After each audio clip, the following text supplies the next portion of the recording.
साथियों, तीन ऐसे कृत्य या ऐसे विचार जो कि आपको पितृदोष का शिकार बना कर के ही रहेंगे। सबसे पहला, भ्रूण हत्या। यदि आप जानबूझ करके भ्रूण हत्या करते हैं, उसमें सहभागी बनते हैं, तो निश्चित जानिए आप कि पितृदोष आप पर चढ़ ही गया है। दूसरा, किसी भी व्यक्ति, चाहे वो आपका शत्रु ही क्यों ना हो, यदि आप उसकी मृत्यु की कामना करते हैं, आप अपने लिए पितृदोष का रास्ता तैयार कर रहे हैं। और तीसरा, आत्महत्या अर्थात सुसाइड अटेम्प्ट करना।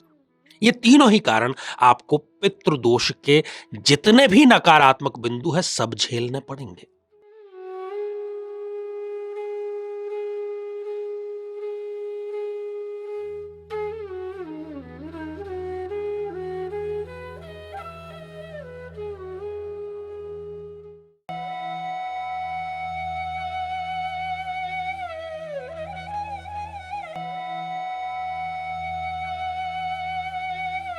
तो मेरे बहुत ही प्रिय और बेहद सम्मानित साथियों, हृदय की असीम गहराइयों से बहुत बहुत अभिनंदन, बहुत बहुत स्वागत। साथियों, इन दिनों हम श्राद्ध पक्ष से संबंधित कुछ बातें, उन पर भी हमने डिस्कशन किया और खासतौर पर पिछले 2 एपिसोड में हमने पितृदोष के कुछ शास्त्र सम्मत, कुछ व्यवहारिक कारणों पर चर्चा की और आज ये उसका तीसरा, थर्ड पार्ट है। तो आज हम कुछ ऐसे कार्यों के बारे में चर्चा करेंगे जो भी शास्त्र सम्मत तो हैं, साथ ही व्यवहारिक भी हैं, और यदि वो कृत्य हम स्वयं करते हैं तो वो पितृदोष का कारण बनेंगे ही बनेंगे। और जो हमारे द्वारा किए जाने का वाले जो कार्य हैं उसको हम कहते हैं स्वधर्म, अर्थात वो हमारा स्वयं का धर्म है, हमारा कर्तव्य है। यदि हम वो नहीं करते या गलत तरीके से करते हैं या जो नहीं करना होता है वो कर देते हैं, इसका मतलब कहीं ना कहीं हम स्वधर्म का पालन नहीं कर रहे हैं। तो आइए बहुत ही संक्षेप परंतु सार गर्भित तरीके से हम जानते हैं कि वो कौन कौन से कारण हैं जो कि आपको पितृदोष के लिए तैयार कर देते हैं। साथियों, अपनी मां, अपनी बहन, अपनी बेटी, अपनी पत्नी अर्थात स्त्री शक्ति, आपके आसपास जो भी स्त्री शक्ति है, यदि आप उनको प्रताड़ित करते हैं, उनका असम्मान करते हैं, उनका अपमान करते हैं और ये सब आप लगातार करते ही चले जाते हैं, इसका मतलब आप महिला शक्ति के प्रति आपका जो स्वधर्म है उसका पालन नहीं कर पा रहे। महिलाओं को बंदी बना करके रखना, उनको गुलाम समझना, उनको अपने इशारों पर नाचने के लिए मजबूर करना,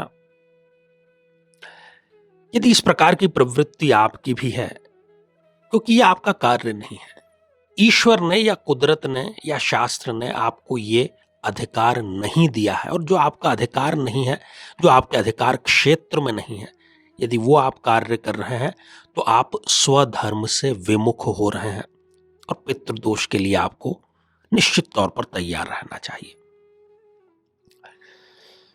दूसरी बात, यदि आप पर स्त्री गमन करते हैं,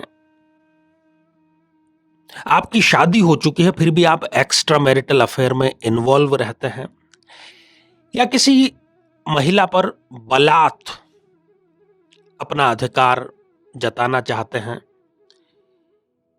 या उसको किसी भी प्रकार से शारीरिक रूप से आपने प्रताड़ित किया है, उसकी इच्छा के विरुद्ध आप वो सब करना चाहते हैं जो कि आपका मन है, इस प्रकार के सारे कृत्य विधर्म में आते हैं।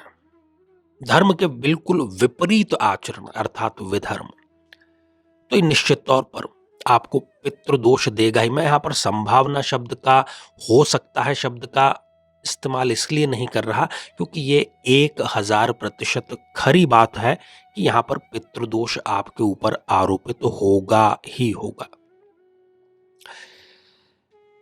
अगला बिंदु साथियों, यदि आप किसी की मृत्यु की कामना करते हैं, आकांक्षा करते हैं, आपका मन चाहे आपको हो सकता है कि आप खुद उसका प्लान ना कर पाएं, गुस्सा तो आपको बहुत है, वैर तो आपको बहुत है, दुश्मनी तो आपकी बहुत है, परंतु आप कामना करते रहते हैं कि ये अमुक व्यक्ति, महिला, पुरुष, ये मर जाए तो अच्छा है।